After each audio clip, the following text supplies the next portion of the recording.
Welcome to The Explainer. Today, we are jumping into a really fascinating and, pretty complex cosmological framework from a spiritual teacher known as Bapuji.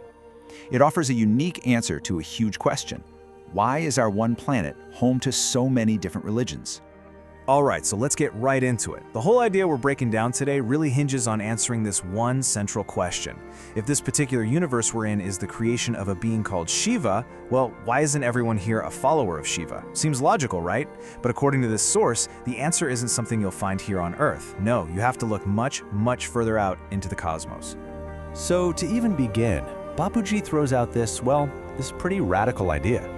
He suggests that the vast majority of souls here on Earth, they didn't even originate in our universe. Their beliefs, their prophets, their entire faiths, they're not native to this little corner of existence.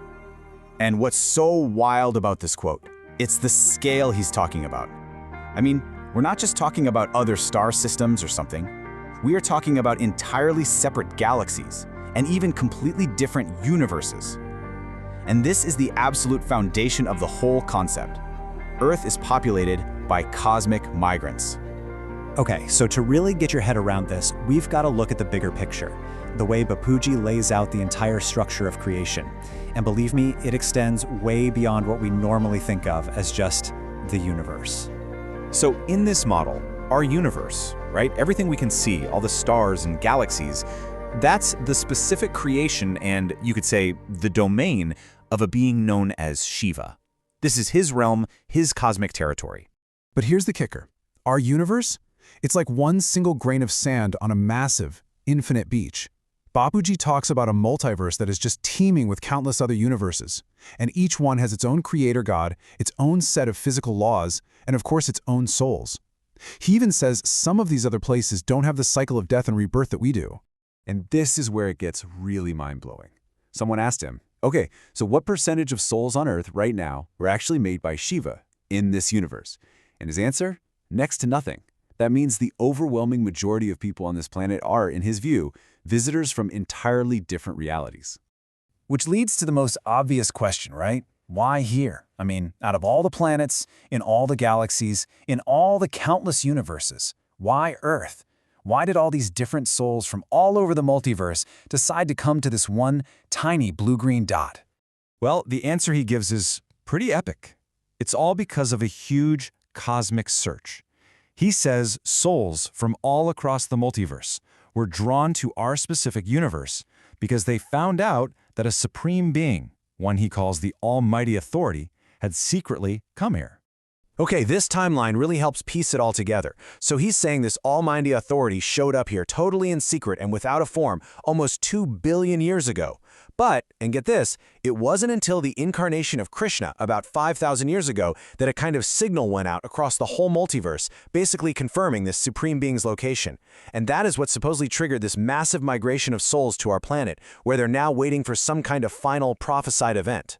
So that kind of explains the why they're here part, but what about the how? How does this whole framework explain why people have such deep, such unwavering faith in their specific religions, even if their universe is away from their origin? I mean, you have to wonder, right? If you're a soul from a totally different universe, with a completely different creator, why wouldn't you just, adopt the local god, Shiva, when you get here? Why stick with the old one? It's a question of instinct. Bapuji's answer is that it's all hardwired. He says every single soul has a recording of its origin embedded deep in its very essence.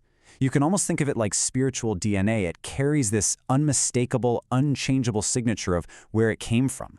And this makes it all click into place, doesn't it? If a soul was created by Shiva, it's going to naturally recognize and be drawn to Shiva.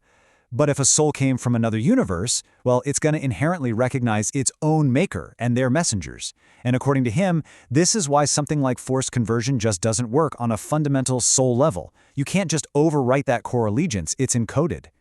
All right, so this is where all the different pieces of the puzzle really come together.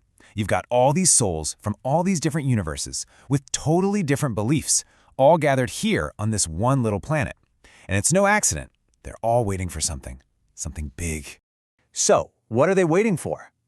Well, it's something a lot of traditions call a day of judgment, or Qiyamat Gadin. Bapuji even points to prophecies, like one from Prophet Muhammad, that talks about God arriving on earth in a form of light. He claims this almighty authority is right now secretly working to bring about a massive transformation, not just for our world, but for the entire multiverse. And he says this huge event is set to happen sometime in the next 200 years. So, when you boil it all down, what does this all mean? The big takeaway from Bapuji's whole explanation is this completely different way of looking at our planet. In his cosmology, Earth isn't just another rock floating in space. It's the designated stage, a cosmic meeting point, for a prophesied, multiverse-wide event, drawing souls from countless realities to witness one final, incredible transformation. A truly mind-bending perspective to think about.